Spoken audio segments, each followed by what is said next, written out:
ക്യാപ്റ്റനായ സൂര്യകുമാർ യാദവ്, തിലക് വർമ്മ, ഹാർദിക് പാണ്ഡ്യ, ശിവം ദൂബെ, അക്സർ പട്ടേൽ എന്ന ഈ 5 പേര് ഇനിയും വരാനുണ്ട്. 5 ഓവർ മാത്രം ബാക്കി നിൽക്കെ അവർക്കിനി ബാറ്റ് ചെയ്യാൻ പറ്റുമോ എന്നുള്ളതാണ് സംശയം. കാരണം അവരെല്ലാവരും ഇന്ത്യ ഈ കളിക്കാൻ വേണ്ടിയിട്ട് വളരെയധികം ട്രെയിനിങ് സെഷൻ നടത്തേണ്ടി വന്നതാണ്. പക്ഷേ അങ്ങനെ നിൽക്കുന്നു. പക്ഷേ ഇതാ നമുക്ക് നിരാശ എന്ന് പറയേണ്ടി വരും. സഞ്ജുവിൻ്റെ വിക്കറ്റ് നഷ്ടമാകുന്ന ഒരു സാഹചര്യം കൂടിയുണ്ട്. പക്ഷേ ചുവണ്ടി ഇന്നിങ്സ് എന്താണെങ്കിൽ പോലും അയാൾ അർഹിച്ചിരുന്നതാണ്. ടീമിന് വേണ്ടിയിട്ടാണ് അയാൾ കളിക്കുന്നത്, അയാളുടെ വ്യക്തിഗത നേട്ടത്തിന് വേണ്ടിയിട്ടേ അല്ല എന്ന് നമുക്ക് ഉറപ്പിക്കാൻ കഴിയുന്നതാണ്.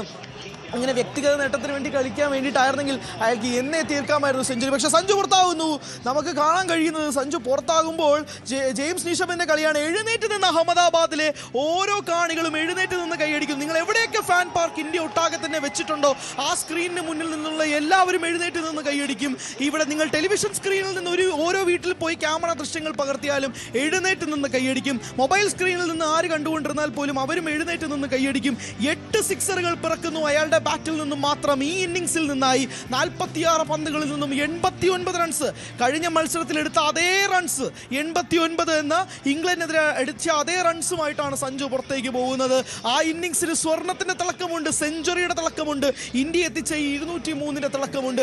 2 വിക്കറ്റിന്റെ നഷ്ടത്തിൽ 15.1 ഓവറിൽ 203 എത്തി നിൽക്കുമ്പോൾ അയാളുടെ വ്യക്തിഗത നേട്ടത്തിന് വേണ്ടിയിട്ടാണ് സെഞ്ചുറി അടിക്കാൻ വേണ്ടി ശ്രമിച്ചിരുന്നെങ്കിൽ 11 റണ്ണ് മാത്രമാണ് അകലെ. 30 വന്ന് ഇനിയുമുണ്ട് ഇന്നിങ്സിനായി. തട്ടിയും മുട്ടിയും സിംഗിളും അടിച്ചുകൊണ്ട് അയാൾക്ക് പോയാൽ മതി. പക്ഷേ അയാൾ ടീമിന് വേണ്ടിയിട്ടാണ് കളിക്കുന്നതെന്ന് അയാൾക്ക് നല്ല ബോധ്യമുള്ളത് കൊണ്ട് തന്നെ ആ ഇന്നിങ്സിന് സെഞ്ചുറിയുടെ തിളക്കം കോച്ച് ഗൗതം ഗംഭീറും ക്യാപ്റ്റൻ സൂര്യകുമാർ യാദവും നമ്മൾ കണ്ടുകൊണ്ടിരിക്കുന്ന 140 കോടി ജനങ്ങളും കൊടുക്കുന്നത് കൊണ്ട് തന്നെ അയാളുടെ 89നും സെഞ്ചുറിയുടെ തിളക്കമുണ്ട്.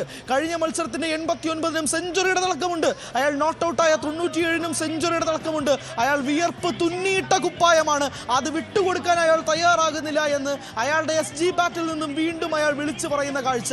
3 ഇന്നിങ്സുകളിലായി 50+ എന്നൊന്നും പറഞ്ഞ് കുറയ്ക്കല്ലേ, 80+ എന്ന് ഉറക്കെ വിളിക്കാം. അയാളുടെ 3 ഇന്നിങ്സുകൾ എന്ന് തന്നെ വിളിക്കണം.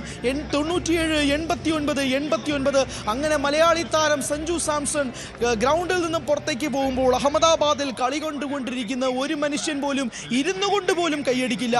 എഴുന്നേറ്റ് നിന്ന് അയാൾക്ക് നിറച്ചിരികളോടെ, സന്തോഷത്തോടെ, ആനന്ദ കണ്ണീരോടെ അയാളെ ഗ്രൗണ്ടിൽ നിന്നും പറഞ്ഞു വിടും. ഡ്രസ്സിംഗ് റൂമിൽ അയാളെ കെട്ടിപ്പിടിച്ചുകൊണ്ട് ആഹ്ലാദിക്കും ക്യാപ്റ്റൻ. കോച്ച് ഗൗതം ഗംഭീർ പറയും, ഞാൻ പ്രതീക്ഷിച്ചതിനും അപ്പുറം നീ എനിക്ക് അവസാനത്തെ 3 കളികളിൽ നിന്നും തന്നു. ഇനി ഞാൻ നിന്നെ ചിന്തിക്കത്ത് പോലുമില്ല നിന്നെ ടീമിൽ നിന്നും ഡ്രോപ്പ് ചെയ്യാൻ. കാരണം നിന്നെ ടീമിൽ വേണമെന്ന് ഏറ്റവും കൂടുതൽ ആഗ്രഹിച്ചത് കോച്ച് ആവുന്നതിന് മുമ്പേ ഞാനാണ്. 2020 ഞാൻ പറഞ്ഞൊരു വാചകമുണ്ട്, നിന്നെ ടീമിൽ നീ കളിച്ചില്ലെങ്കിൽ നഷ്ടം ടീമിനാണ്, നിനക്കല്ല എന്ന്. അതുകൊണ്ട് നിന്നെ ഞാൻ ടീമിൽ നിന്നും ഒഴിവാക്കില്ല എന്ന് ഗംഭീർ ആ കണ്ണുകളിലൂടെ സഞ്ജുവിന് മറുപടി പറയുമ്പോൾ ഇന്ത്യക്ക് 2ാമത്തെ വിക്കറ്റ് നഷ്ടമാകുന്നു. 15.3 ഓവർ പൂർത്തിയാകുമ്പോൾ 203 റൺസിൽ. എന്തായാലും ഹാർദിക് പാണ്ഡ്യയാണ് നിലവിൽ ഇന്ത്യക്ക് വേണ്ടി സ്കോർ ബോർഡ് ഇറക്കുന്നത്. സ്വാഭാവികമാണ്. സൂര്യകുമാർ യാദവ് അയാളെ തന്നെ മാറ്റി വലിച്ചിട്ട് നീ പോയി കളിക്ക് പാണ്ഡ്യ എന്ന് പറയുമ്പോൾ വ്യക്തമാണ് അടുത്ത പന്ത് വിട്ട് തന്നെ അടിച്ച് കളിക്കുക എന്നത് തന്നെയാണ്. എന്തായാലും ആദ്യത്തെ 2 ബോൾ ഡോട്ട് ബോൾ ആക്കിക്കൊണ്ട് ഹാർദിക് പാണ്ഡ്യ ഇറങ്ങുകയാണ്. ടീം ലക്ഷ്യം വെക്കുന്നത് സ്വാഭാവികമായിട്ടും 240 മുകളിലുള്ള ഒരു ടോട്ടൽ തന്നെയാണ്. അത് തന്നെയാണ് പ്രതീക്ഷിക്കുകയും ചെയ്തത്. എന്തായാലും 2 വിക്കറ്റ് നഷ്ടത്തിൽ 204 എന്ന സ്വപ്ന ടോട്ടലിലേക്ക് എത്തി നിൽക്കുന്നു. സ്വാഭാവികമാണ്. ന്യൂസിലൻഡിനും ശക്തമായ ബാറ്റിംഗ് സൈഡ് ഉണ്ട്. നമ്മളിനി ഫാക്ട്സിലേക്ക് വരാം. ഫിന്നലനും ടിം സൈഫേർട്ടും തമ്മിൽ നടത്തിയ ഒരു പോരാട്ടം, സൗത്ത് ആഫ്രിക്കയ്ക്കെതിരെ അവർ നടത്തിയ ഒരു ഇന്നിങ്സ് അതിഗംഭീരമായ ഇന്നിങ്സ് തന്നെയായിരുന്നു. 13 ഓവറിൽ നിന്നാണ് അവർ 170+ ടോട്ടൽ ചേസ് ഡൗൺ ചെയ്തത്. അതുകൊണ്ട് ഇന്ത്യക്കറിയാം നല്ലൊരു ടോട്ടൽ പോസ്റ്റ് ചെയ്തില്ലെങ്കിൽ ന്യൂസിലൻഡും അതനുസരിച്ച് ശക്തമായി കളിക്കുമെന്ന് അറിയാവുന്നത് കൊണ്ട് തന്നെയാണ് അവരത് കൃത്യമായി കളിക്കാൻ വേണ്ടിയിട്ട് ശ്രമിക്കുകയും ചെയ്യുന്നത്. എന്തായാലും കൃത്യമായ ഗെയിം പ്ലാൻ അനുസരിച്ച് ഇന്ത്യ പോകുന്നുണ്ടെന്ന കാര്യത്തിൽ തർക്കമൊന്നുമില്ല. 16 ഓവറുകൾ അടുപ്പിച്ച് നിൽക്കുമ്പോഴേക്കും ഏകദേശം 204 റൺസിലേക്ക് ഇന്ത്യ എത്തി നിൽക്കുന്നു. എന്തായാലും സ്വാഭാവികമാണ്, പ്രതീക്ഷിച്ചതുപോലെ തന്നെ പോകുന്നു. പക്ഷേ എന്തായാലും സഞ്ജുവിൻ്റെ മാജിക്കൽ ഇന്നിങ്സ്, അഭിഷേക് ശർമ്മയുടെ തിരിച്ചുവരവ്, ഇഷൻ കിഷൻ നോട്ട് ഔട്ടായിട്ട് തുടരുന്നത് എല്ലാം ഇന്ത്യക്ക് ഏറ്റവും കൂടുതൽ ഹോപ്പ് നൽകുന്ന കാര്യമാണ്. ലാറ്റർ ഓവേഴ്സ് ആണ്, ക്ലൈമാക്സ് ആണ്. ഇന്ത്യ അടിച്ചു കളിക്കാൻ വേണ്ടിയിട്ട് ശ്രമിക്കും. വിക്കറ്റുകൾ കയ്യിലുണ്ട്. അപ്പോൾ സ്വാഭാവികമായും റിസ്കുകളും കൂടുതലായി എടുക്കും. ആ റിസ്കുകൾ എടുത്തതിൻ്റെ കൂട്ടത്തിൽ ഇതാ 3ാമത്തെ വിക്കറ്റ് നഷ്ടം.